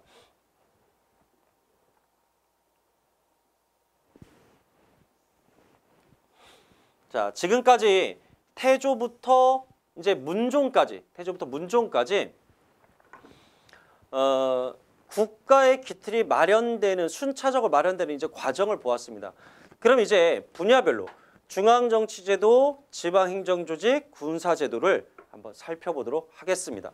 예, 좀 이번 단어는 좀 깁니다. 예, 앞으로도 한 30분 이상을 좀 해야 될 것 같은데 조금만 집중해 주시기 바랍니다. 자, 먼저 고려의 중앙정치제도를 보면은요, 중서문화성과 상서성, 2성이 있습니다. 바로 당나라의 제도인 삼성을 2성제로 변형한 것이죠. 그리고 상서성이 2호 예병현공의 6부를 관리합니다. 이때 중서문화성의 최고위 관료가 문하시중이고요. 문하시중이 신라로 따지면 이제 상대등, 그리고 조선으로 따지면 바로 영의정, 뭐 이렇게 한 국가의 최고 어떤 수상, 어떤 재상에 위치해 있는 사람이다, 이렇게 볼 수가 있겠습니다. 또 중추원이 있는데요. 중추원은 2개로 나눕니다. 그 관리를 추밀과 승선으로 나누죠. 일단 추밀은 고위 관료, 중추원의 2품 이상의 고위 관료인 추밀은 군사 기밀을 담당하고요. 승선, 하급 관리예요. 중추원의 하급 관리인 승선은 주로 왕명출납을 담당합니다. 왕명출납. 나중에 요 승선은 나중에 조선시대로 가면 이제 승정원으로 이제 바뀌게 되죠. 자, 또 어사대가 있습니다. 어사대. 중추원은 송나라 제도를 계승한 거고요. 모방한 것이고, 요 이성육부와 이 어사대는 이제 당의 제도입니다. 관리를 감찰하는 기능이죠. 관리를 감찰하는 기능. 그런데 요 어사대가 중요한 이유는요. 어사대가 중요한 이유는 이 중서문화성의 관리도 2개로 나눌 수가 있는데, 예를 들어서 재신과 낭사로 나눌 수가 있어요. 재신과 낭사. 근데 요 낭사는 하급 관리, 재신은 고위 관리인데 요 낭사라고 불리는 관리들이 정책을 비판하는 간쟁의 어떤 간쟁의 역할. 아이고 잘 안 써지네요. 간쟁 그리고 자 간쟁 그리고 봉박의 기능을 하거든요. 봉박. 정책을 비판하는 게 간쟁 그리고 정책 거부권이 이제 봉박이라고 하는데 그런 권리를 행사했던 낭사와 요 관리의 비리를 감찰하는 어사대 요 두 개의 관리를 합할 때 이들을 우리가 대간이라 부른다는 거예요. 대간. 요 대간이 실제로 조선에서 3사가 하는 역할. 그러니까 조선의 3사가 홍문관, 사원부, 사관원이죠. 이들이 바로 청요직 언론관으로서 대단히 중요한 예를 들면 정책 비판, 간쟁 기능 그리고 관리의 감찰인 어떤 사원부의 기능 그리고 국왕의 자문기관이었던 홍문관 이걸 3사라고 하는데 바로 고려의 대간이 그런 역할을 합니다. 특히 고려의 대간은 그중에서 낭사가는 간쟁, 봉박에 더해 서경권이 있다는 게 가장 중요합니다. 제가 이거 강조하겠습니다. 서경권. 서경권은 관리 임명에 관한 동의권입니다. 그래서 왕이 또는 중서문화성에서 어떤 관리를 이 직에 임명한다라고 한다 하더라도 어사대의 관리와 그다음 이 낭사가 모인 이 대간이 동의를 해주지 않으면 이러이러한 이유로 이 사람은 이 직에 맞지 않다라고 동의를 하지 않으면 관리를 임명할 수가 없습니다. 따라서 관리 임명에 관한 동의권을 서경이라고 하고 그 서경권을 갖고 있는 게 바로 대간이다. 대간은 낭사와 어사대를 합쳐서 부르는 말입니다. 자, 3사. 고려의 3사는 조선의 3사가 다르다고 했고요. 중추원과 함께 송나라의 제도입니다. 단지 회계 업무만 담당하는 곳이고요. 자, 그럼 이제 가장 중요한 것 중에 하나가 뭐냐? 바로 고려만의 독자적 기구인 도병마사와 식목도감입니다. 이건 다른 나라였고 고려만의 독자적 기구인데요. 특히 이 중에서도 도병마사가 중요합니다. 고려의 실질적 최고 관청이죠. 그럼 도병마사는 국가의 중대사를 심의 의결하는 최고의 어떤 회의기관인데 누가 여기에 참여를 하느냐? 중서문화성의 고위 관료인 제신과 중추원의 고위 관료인 추밀이 모여서 도병마사를 구성합니다. 그래서 제신과 추밀이 모여서 구성한다 해서 이것을 제추부라고 부르기도 합니다. 제추부. 고려 말에는 도평의사사로 계칭이 되고요. 특히 권문세족들이 이곳을 장악함으로써 고위 관직을 독점합니다. 식목도감은 그 구성원은 비슷합니다. 그 제신과 추밀 구성원은 비슷한데 식목도감은 국가가 필요로 하는 어떤 행정 격식을 마련하는 곳, 그러니까 어떤 입법이죠, 일종의 그때그때 필요한 어떤 규칙과 제도를 마련하는 곳이기 때문에 필요할 때 만들어졌다가 그것이 해결되면 없어지는, 그러니까 임시회의기구. 식목도감은 앞에 임시회의기구다 이렇게 보시면 될 것 같습니다. 대체로 고려시대 뒤에 도감자가 붙는 게 있어요. 식목 도감, 또는 뭐 대장 도감, 구급 도감. 이렇게 도감이라고 붙는 것들은 좀 임시적인 성격이 강합니다. 임시관청이죠. 항상 존재하는 상설기구가 아니라. 자, 보실까요? 자, 고려의 중앙정치조직. 초기에는 고려만의 독자적 기구가 없었고 태봉의 관제인 광평성을 비롯한 태봉의 관제를 대부분 그대로 사용합니다. 왜? 고려가 바로 후고구려, 마진, 태봉 이 태봉을 없애고 궁예를 제거하고 왕건이 건국했으니까 이 태봉의 관제를 초반에 좀 사용합니다. 특히 광평성이 대표적이고요. 성종 때 시작해서 이제 문종 때 완성이 된다. 이건 아까 제가 말씀드렸습니다. 특히 당나라의 삼성육부와 어서대, 송나라의 중추원과 삼사를 수용했고 고려만의 독자적 기구인 도병마사와 식목도감을 갖추고 있습니다. 자, 먼저 이성육부를 보시면 중서문화성은 제부라고도 불리죠. 제부. 그 관원을 보면 제신과 낭사로 볼 수 있는데 이 제신은 중추원의 추밀과 함께 도병마사를 구성하고 요 낭사는 어사대 관원과 함께 대관을 구성한다. 예, 요게 중요합니다. 그죠? 중서문화성의 최고의 장은 문화시중. 예, 고려의 수상이라고 볼 수 있고요. 자, 상서성이 이성육부 중에 바로 이 상서성이 육부를 관할하는 바로 실무행정을 담당하는 육부의 어떤 총 책임 관청의 상서성이라고 볼 수 있겠습니다. 자, 또 중추원, 예, 송나라 영향을 받은 거였죠. 예, 추부라고도 하고요. 그 관원을 보면 추밀과 승선으로 나뉩니다. 그죠? 예, 추밀은 다시 말씀드리면 제신과 함께, 예, 중서문화성의 제신과 함께 도병마사를, 예, 그리고 승선은 왕명 출납 기능이니까 왕의 비서 기능이죠. 왕의 비서 기능. 조선시대 승정원과 같다. 자, 어사대, 당나라의 제도를 모방한 거죠. 관리를 감찰하는 기능. 조선으로 따지면 사헌부에 해당되고요. 사헌부. 이 어사대 관원, 곧 대관이라고 불리는데 이 대관은 간쟁 기능을 했던 간관, 바로 간관이 중서문화성의 낭사입니다. 그래서 요 둘을 합해서 대간이라고 부르는 거죠. 대간. 예, 바로 서경권을 행사할 수가 있는 거고요. 자, 3사는 담지, 예, 회계 담당만 하는 곳이고요. 그래서 다시 한번 강조하면 이 도병마사가 가장 고려의 중앙 정치적 중에 중요하다. 왜? 독자적 기구이기도 하고요. 바로 누가 이 구성원이냐 하는 것도 중요하고 또 국가 최고의 회의 기관이다. 고려 말기에 도평의사사로 바뀌었다. 권문세종이 이것을 장악했다. 그럼 이 도평의사사가 언제 없어지냐면 바로 조선 초 태종, 예, 태종 이방원 때 가서 도평의사사가 폐지가 됩니다.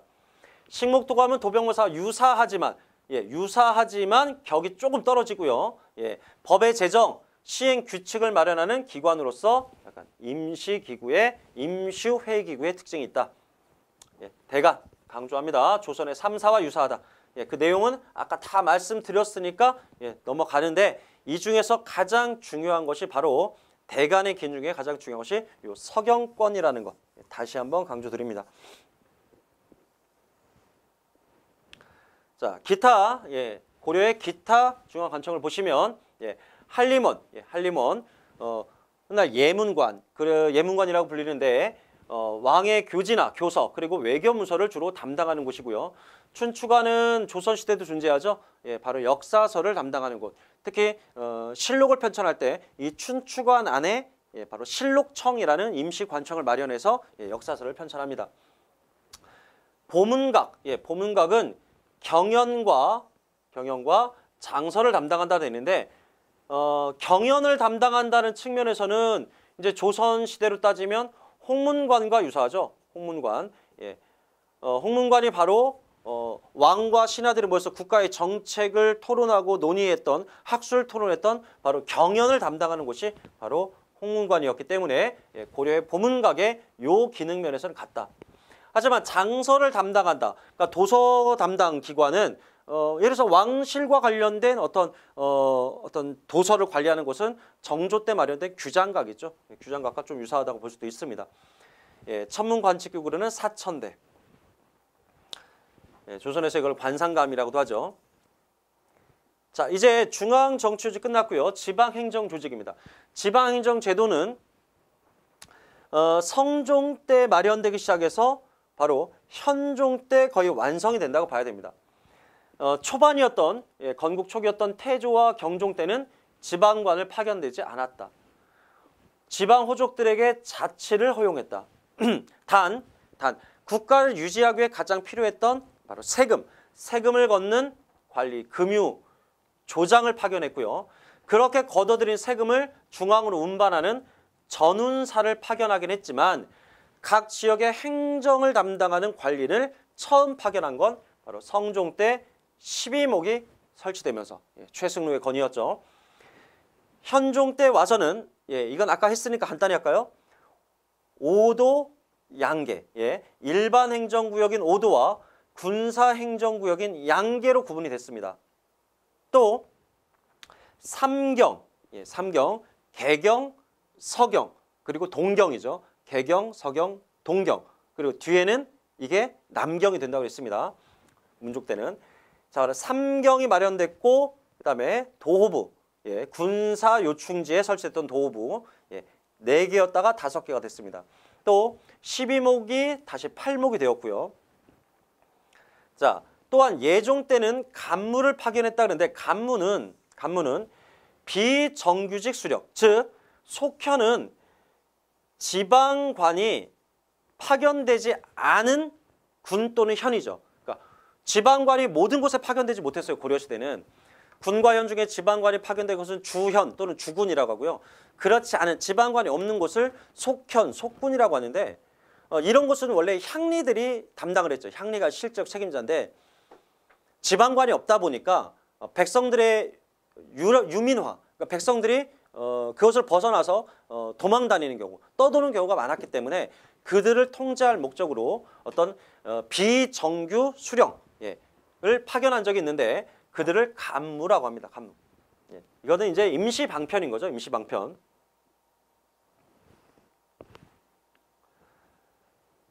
자, 다시 말씀드리면 오도, 양계. 오도는 일반 행정구역이고요. 양계는 군사행정구역입니다. 보시면 북계, 자 국경지역이죠. 동계, 예, 동해안 지역입니다. 예, 외국의 침몰이 많을 수 있겠죠. 이렇게 계 지역은 군사적 요충지니까 여기는 병사와 말을 관리하는 관리, 병마사를 파견하고요. 나머지 서해, 교주, 양광, 경상, 전라도는 일반 행정구역이죠. 예, 백성을 편안하게 백성들을 살핀다 해서 안찰사라는 관리를 파견합니다. 그 밖에 개경이 있는데요. 수도죠. 개경이 있는 이 지역은 경기부라고 부릅니다. 경기부. 그래서 조선시대에 가게 되면 이 개도 도로 바뀌고 이 경기부도 도로 바뀌어서 총 8개의 도, 8도가 되는 거죠. 8도가. 자, 삼경, 오도부, 팔목. 자, 공통 성격은 오도 안찰사제가 시행되기 전에 중앙과 지방을 연결하는 중간 거점 역할이다라고 했는데 이게 무슨 말이냐면 각 지방마다 이렇게 군과 현이 있는데 오도와 양계가 성립되지 못했다라고 하는 건 지방의 우리나라도 현재 대한민국도 각지에 시와 군이 있죠. 그런데 충청북도, 충청남도, 전라북도, 전라남도, 경상북도, 경상남도, 경기도, 강원도가 없다. 한마디로 보다 큰, 그들을 묶을 수 있는 보다 큰 규모의 행정 조직이 없다라고 한다면 통제가 좀 어렵겠죠. 그래서 그때 오도 안찰사제가 시행되기 전에 바로 개수관이라는 걸 둬요. 개수관. 예. 중앙과 지방의 중간 행정 단위라고 볼 수가 있겠죠. 이 개수관을 둬서 군과 현에 관리하는 어떤 중간 어떤 거점으로 활용을 했었는데 오도 안찰사제가 이제 시행되면 그게 필요가 없어졌다는 거죠. 예.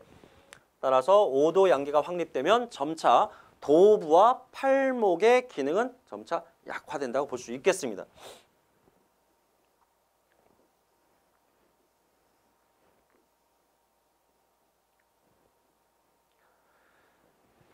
자, 삼경과 그다음은 도호부와 팔목은 아까 제가 말씀드렸으니까 넘어가고요. 그리고 주현과 속현. 주현은 지방관이 파견된 지역. 속군과 속현은 지방관이 파견되지 않은 군과 현.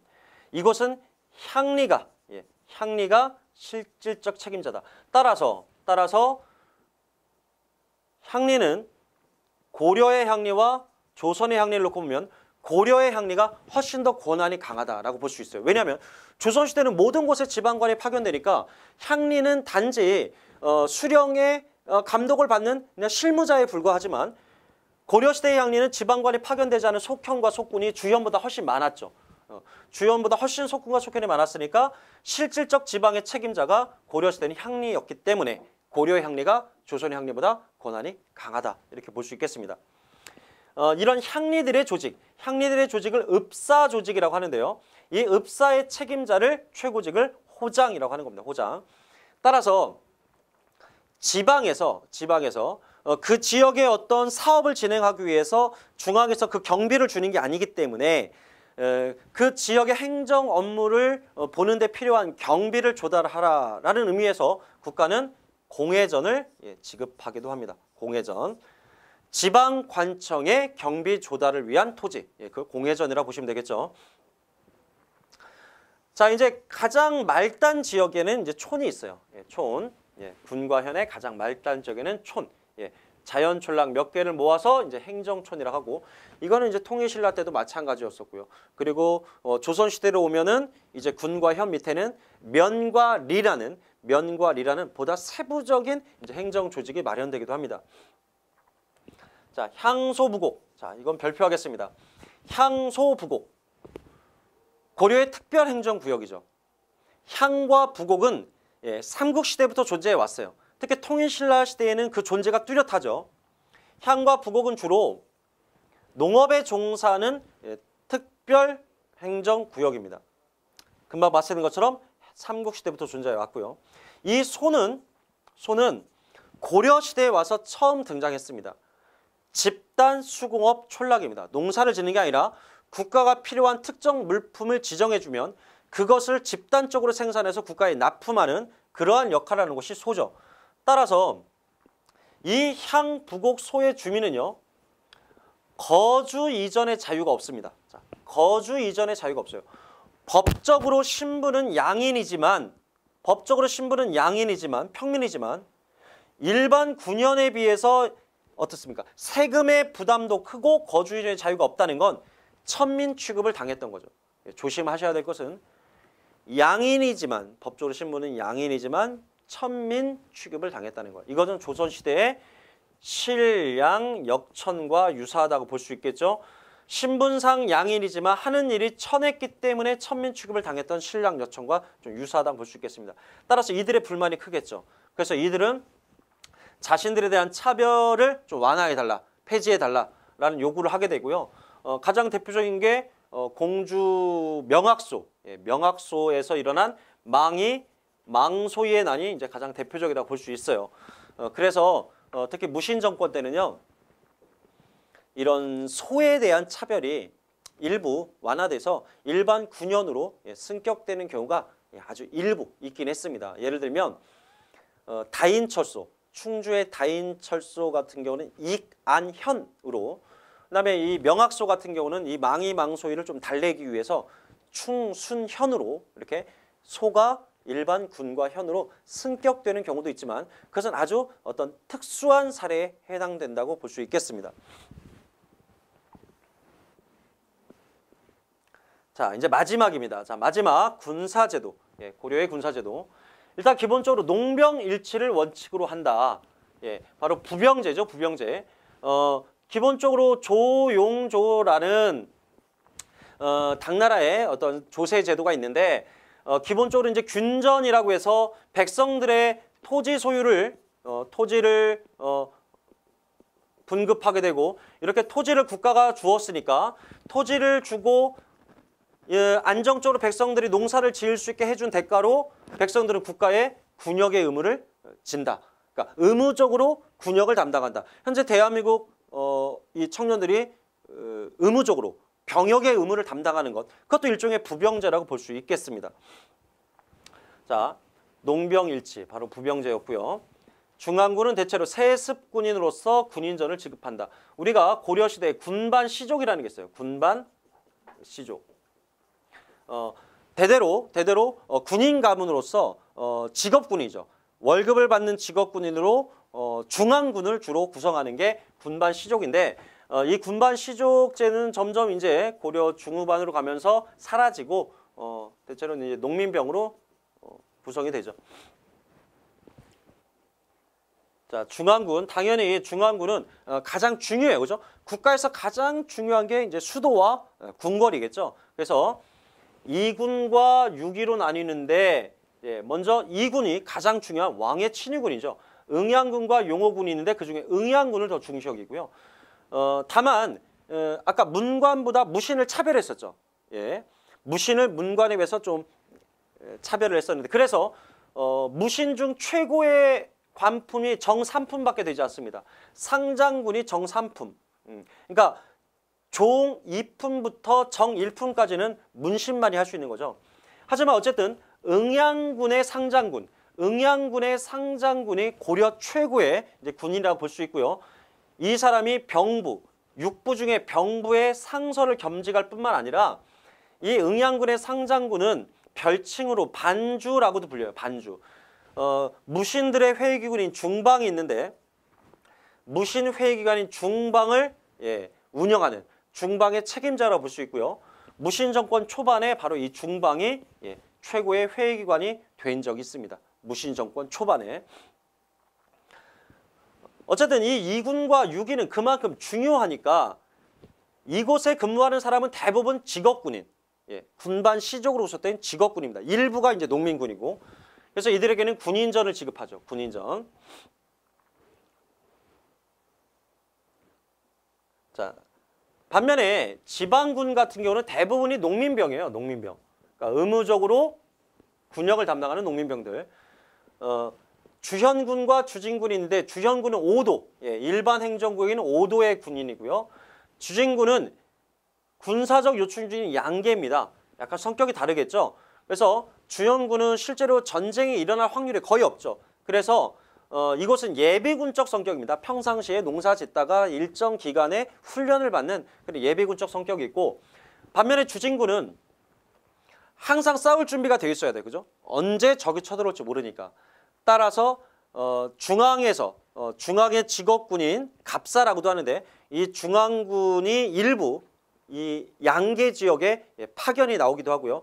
또 그 지역의 일부 농민군, 의무병으로 이제 구성이 되어 있죠. 초군, 좌군, 우군으로 구분되고 중앙에서 파견된 직업군과 그리고 일반 농민군이 혼합되어 있는 그런 상비군의 성격이다. 이쪽이 예비군이라면 이쪽이 상비군이다. 이게 가장 특징이라고 할 수 있겠습니다. 그리고 당연히 직업군인은 국가로서 그 반대급부로 군인전을 받겠지만 부병제에 의해서 의무적으로 군역을 담당하는 지방군은 군인전을 받지 못합니다. 그 밖에 특수군을 보시면 거란을 상대하기 위해서 만든 광군, 호족연합의 성격이 있다는 거 제가 초반에 말씀드렸고요. 그다음 별무반, 윤관이 여진을 토벌하기 위해서 만든 특수군이죠. 바로 신기군, 바로 요게 특징이에요. 유목민인 여진과 싸우기 위해서 기병을 강화했는데 그게 신기군이요.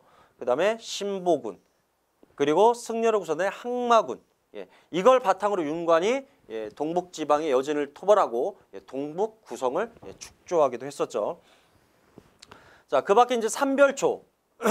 삼별초는 원래는 이제 최씨 정권의 사병이지만 그 치안을 주된 임무로 하기 때문에 어떤 관군의 성격을 띈다. 이건 교재마다 좀 다릅니다. 아직 학자들 사이에서도 의견이 좀 다른데, 예를 들면 삼별초가 처음에는 개경의 좀도둑들을 잡는, 그러니까 치안을 담당하는 어떤 경찰 업무를 주로 했죠. 그래서 이제 야별초라고 주로 불렸고요. 야별초. 근데 이 야별초가 조직이 확대되면서 좌별초와 우별초로 이렇게 나눠져요. 이렇게 좌별초, 우별초. 그리고 이제 몽고 항쟁기에 몽고의 포로로 잡혀갔다가 탈출해서 온 사람들, 의리를 지켰죠. 그래서 이들을 신의군, 신의군이라고 해서 좌별초, 우별초, 신의군에서 이제 삼별초가 된 거예요. 삼별초. 근데 이 삼별초는 대몽 항쟁에서 어떤 주도적인 좀 역할을 했지만 또 이들의 월급을 국가가 줍니다. 국가가. 그래서 국가가 월급을 준다.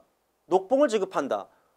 또 대외 항쟁에 주로 활용됐다라는 측면에서 본다면 그런 측면에서는 관군의 성격이 더 강하다고 볼 수 있겠죠. 하지만 이 삼별초가 고려라는 국가의 명을 받기보다는 최씨 집안의 주로 명을 받아 움직였기 때문에 바로 사병적 성격도 있다라고 볼 수가 있는 것이죠.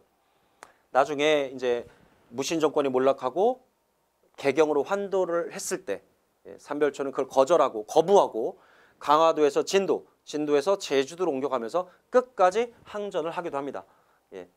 그다음 연호군은 이제 고려 말에 홍건적 왜구, 특히 왜구와 맞서기 위해서, 그러니까 왜구가 해안가를 주로 침략하게 되자 해안을 방비할 군인들이 적죠. 그래서 그 지역에 그 지역의 양인과 천민들, 천민까지도 군제로 편제했다는 것이 이제 특징이죠. 아마 그런 면에서 본다면 조선시대의 소고군 제도와 좀 비슷하다고 볼 수 있을 거예요. 양인과 천민으로 혼합된 군대, 바로 왜구의 침략을 막기 위한 게 연호군이다. 자, 마지막이네요. 이제 중방. 무신회의 기관입니다. 상장군, 대장군으로 구성된 최고의 군사회의 기관. 무신정권 초반의 최고의 권력기관이었다. 최충원이 권력을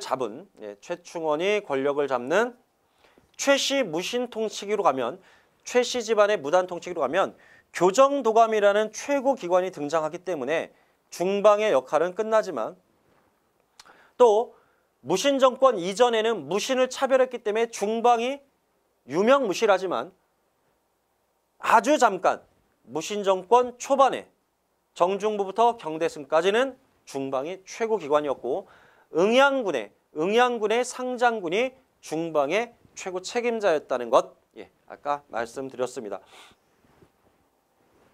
자, 이렇게 해서 고려의 국가의 기틀 확립 과정, 그리고 그렇게 해서 마련된 중앙, 지방 제도, 그리고 군사 제도까지 살펴봤습니다. 내용이 좀 많기 때문에 아마 이 부분은 별도로 또 복습을 하셔야 할 필요가 있다고 이제 생각합니다. 수고하셨습니다.